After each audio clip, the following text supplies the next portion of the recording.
Ba, ba, ba, ba, ba, ba. Oh, he didn't open magic. Well.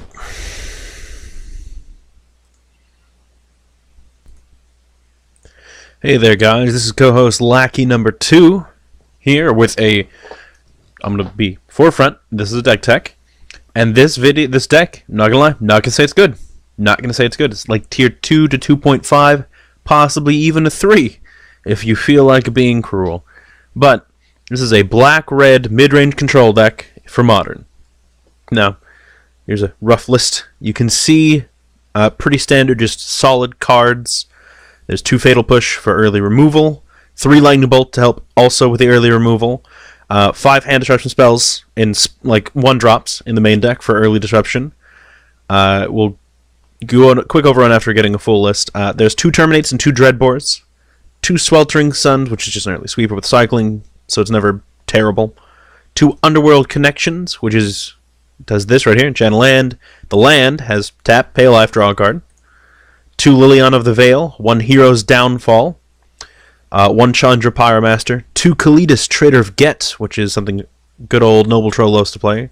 There's 1 Damnation, because we don't own more. The 5-drops are really interesting. There's 1 Liliana Vess, 2 Obnixilis Reignited, 1 Palace Siege. I'll just have this up here real quick. It's one of the cons cards on the enchantments that has essentially a siege mechanic. You choose either cons or dragons, you get a benefit. Cons, at the beginning of your upkeep, you return a creature from graveyard to your hand. Dragons, at the beginning of your upkeep, each opponent loses 2 life, you gain 2 life. There's 2 Glorybringer. 2 Ongroth the Flame Chained, is a newer card that I saw, and I was like, oh man, he's cool. 1 Wormcoil Engine, and then 1 Chandra Flamecaller. Now then there's the lands. So the lands are a little wonky. There's 1 Academy Ruins at the very top of this. 1 Blood Crypt, 4 Bloodstained Mire, 1 Field of Ruin, 2 Ghost Quarter, 3 Lavaclaw Reaches, 2 Mountains, 1 Polluted Delta, 3 Smoldering Marsh, which is a black-red. They called them the Buddy Land Cycle. A Stensia Blood Hall, for those who know what this card is, God bless you. 1 Sunken Hollow, which is the blue-black Buddy Land, and then there are 5 Swamps. Now, the only blue card in this entire deck is Academy Ruins. There's no other blue cards. It's just something fun that I like to do in most of my modern decks. It's more of a pet thing than anything. The mana base is pretty simple.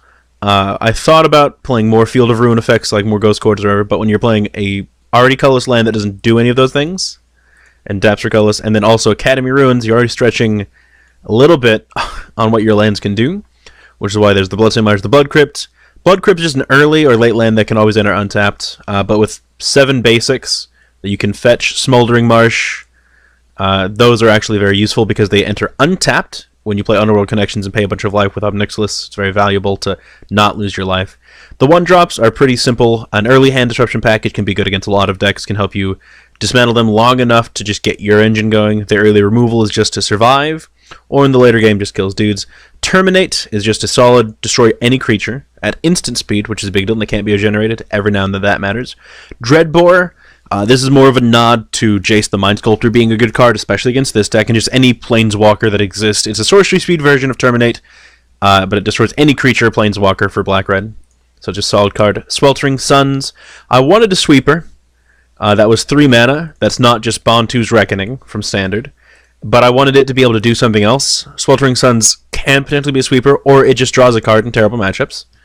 Underworld Connections, just a fairly, as long as you're not playing its burn, fairly solid card that just is a way to use your life as a resource, which is very valuable.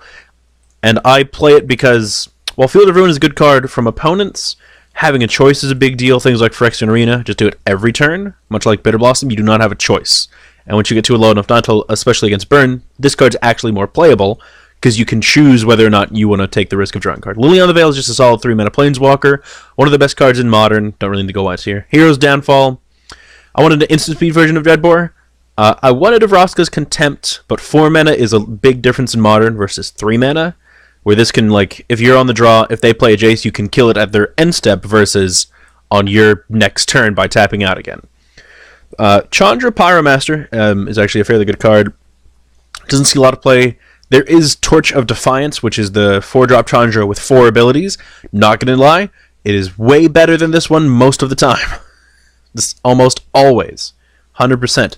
But I don't own Chandra, Torch of Defiance, or else I would play it. So this card is +1, deals damage to a creature. That creature cannot block this turn. Or a target player, and up to one creature they control, that creature cannot block this turn. Her 0 is you just exile the top card. You may play it until the end of this turn. And then her -7, almost never used unless we're looking for something very specific. You just exile the top 10 cards, choose an instant or sorcery, exile this way, and then copy it 3 times. So, doing something, Mom. Mom's texting me, guys. I'm just going to let you know that. But this, you only ever do this if you need either a sweeper or a removal spell 3 times. The ultimate is, or unless your opponent might die to 3 lightning bolts, because that ultimate is not very good in this deck. Now, Kalitas, Trader of Get. Not a lot of creatures in this deck for a reason. Kalitas is just one of the best ones. Is just a really solid. If a creature an opponent controls dies, which when you're playing things like Liliana the Veil, Sweltering Suns, Downfalls, all these removal spells, including some of these ones, it's just a free source of card advantage. It also has lifelink, so it's good against aggressive decks. Being a 3/4 means it survives a lightning bolt, can actually block a Bloodbraid Elf effectively, and a lot of other creatures, and it can actually attack offensively into most creatures. So it's fairly just good, solid card. Second ability doesn't really matter that much, but as every now and then it's used, we pay 3 mana, sacrifice a vampire, doesn't matter, or zombie, and then another vampire or zombie, that's important. Put 2 +1/+1 counters on Kalitas, Trader of Get. Are the views. And then Damnation is just 4 mana, destroy all creatures. Just a really good solid Wrath in a deck that doesn't really play creatures. Pretty good. Angrath the Flame Chained is a newer card. Some of you might not know what it is. +1. Each opponent discards a card and loses 2 life. -3. Act of Treason, target creature. Sacrifice it at the next end step if it has a confirmed mana cost of 3 or less. Every now and then, that actually comes in useful. -8. Each opponent loses life equal to the number of cards in his or her graveyard. Starting loyalty is 4. So, fairly solid card. It's mostly the main form of card advantage in this deck is taking away your opponent's hand with Planeswalkers and hand disruption, which is how you win most games with this deck, is you just take away their hand while having a bunch of Planeswalkers. This, I haven't got an ultimate yet. I could have, but my opponent died to 2 Glorybringers before I got to do it. So, that's alright. But pretty solid card, pretty decent threat against most decks. And if it's bad, that's what game 2 and 3 are for, with most of this deck is game 2 and 3. Glorybringer is a bit of it's from Amonkhet. Some people may or may not know what it is. It's 5 mana, 4/4 flying haste dragon. Common theme with dragons these days.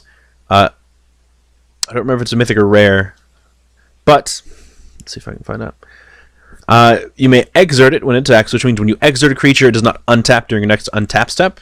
So when you attack and exert it, you deal 4 damage to target non-dragon creature and opponent controls. Every now and then it's useful.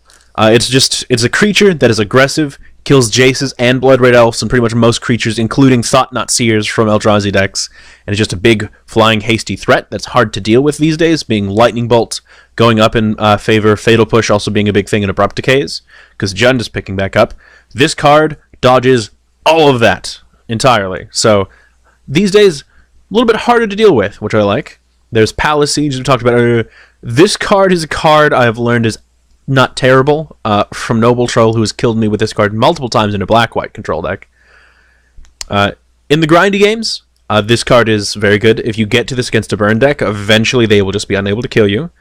If you're playing against a control deck, and for whatever reason you don't choose just drain their life turn every game, say it's a sideboard game, or you sideboard different cards like Young Pyromancer, this card just recurs your creatures just every turn, and eventually that will win you the game as a source of card advantage.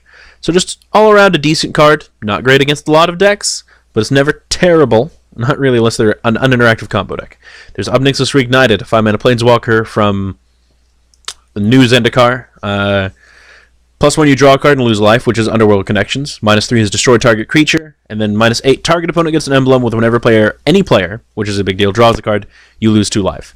So mostly a source of card advantage, an occasional bit of just like kill this creature, gain some life because they attack it instead of you.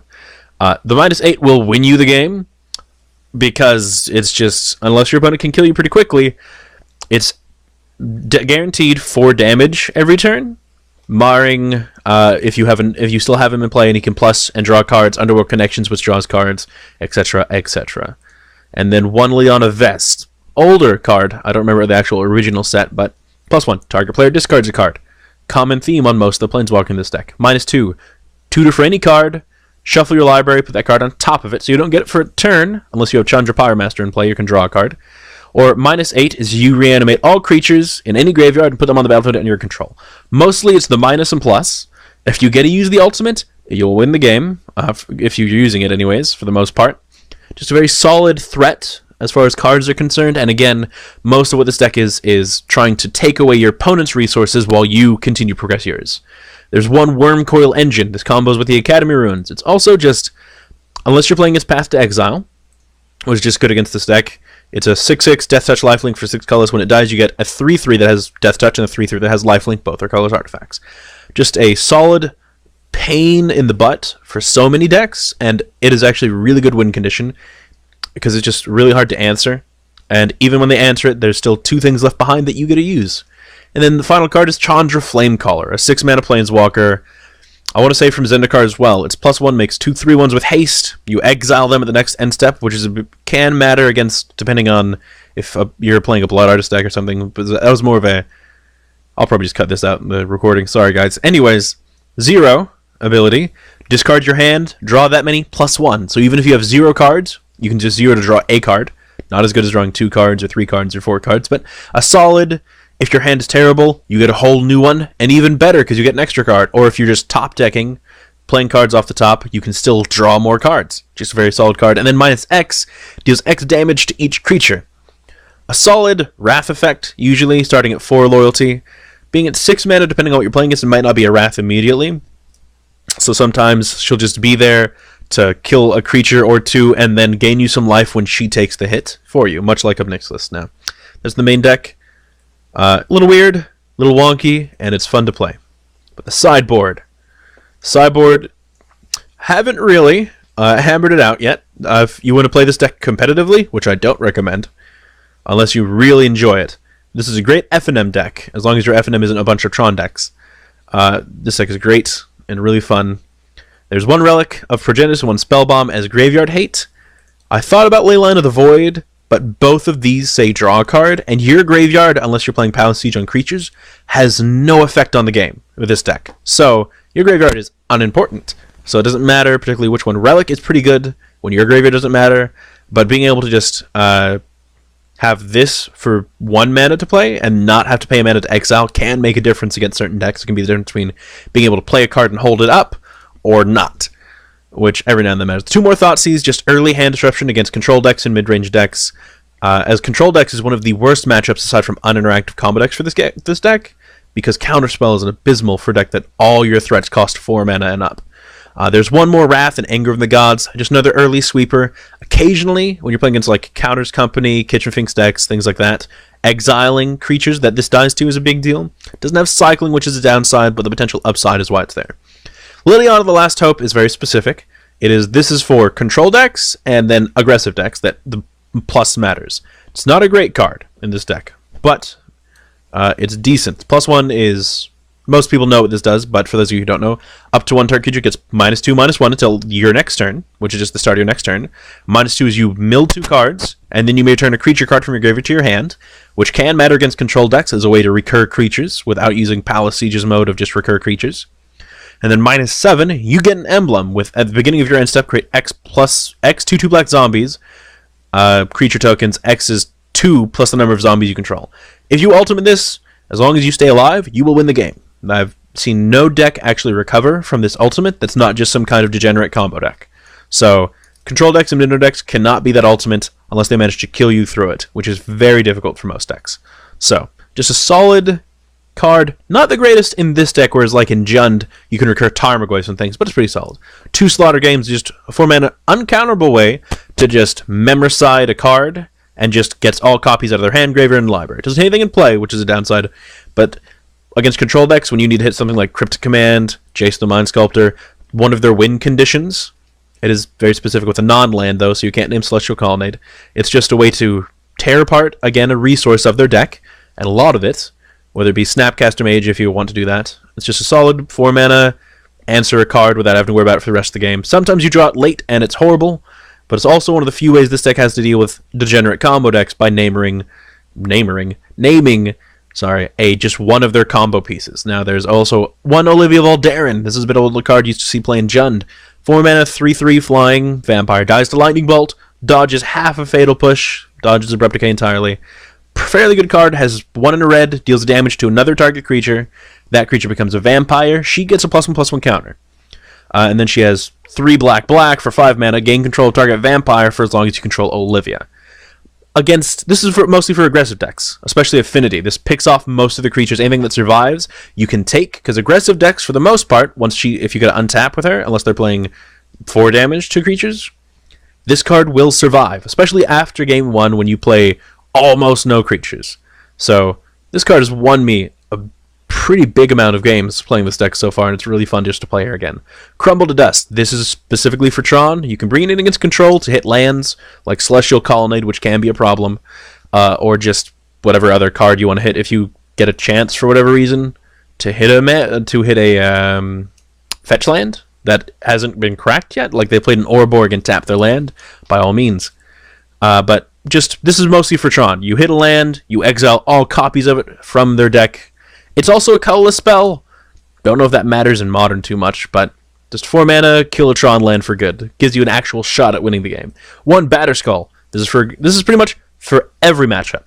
It's not always good game 1 because this deck needs very specific answers. This is a card you bring in when you take out bad cards for the most part, because there are some games it's just too slow, and then which makes it an odd sideboard card, I know, but it's a 5 mana living equipment.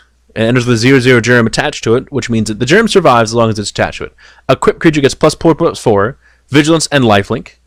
Tap 5 to equip, or tap 3 mana to return it to your hand. So if you're playing against like Jund, this is just a recurring thing that you can just keep playing to make sure that you always have a creature. Same concept against control, and against aggressive decks, it's a 4/4 with vigilance and lifelink.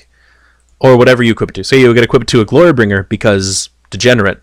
So you have an 8/8 flying, vigilance, lifelink, just 4 damage every combat to a creature. 1 Engineered Explosives. That is also the reason there's a Sunken Hollow in the deck, is so we can play this for 3. This is a sweeper for mid-range like Jund, because they play a lot of 3s these days, a lot of 2s, not a lot of 1s, and very good against aggressive decks. Not so great against Burn, but it's just another sweeper that can come down on 0, 1, or 2, or 3 if you get really lucky and get the blue land. It's just a solid card. If you ever get a setup against Gunter deck, Academy Ruins, Engineered Explosives, real hard to lose. Kogan's Command. This is more for the grindy matchups and control decks. And also it's an affinity card.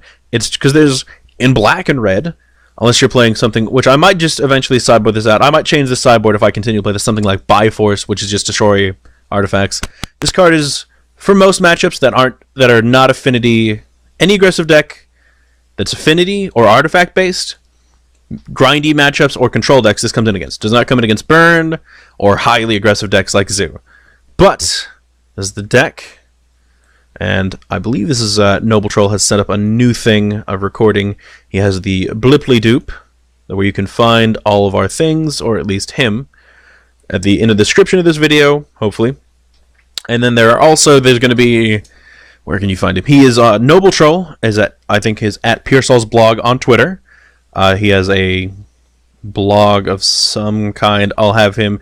My recommendation is just look at the description, because I don't really know where you can find all the things. Our YouTube channel again is MTG Steam Brewery. If you like this, click like. You can subscribe if you want. It helps us out a little bit. If you don't like it, I would prefer healthy criticism, but I will take any criticism.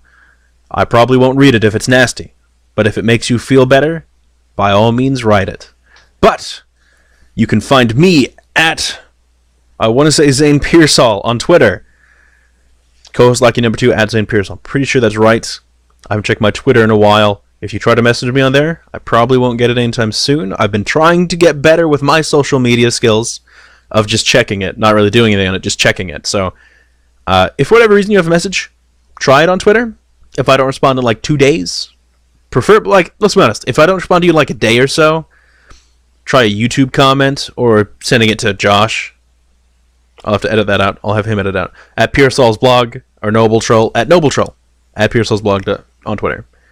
Or whatever other media he has on his, and he will probably get that message to me as soon as he can.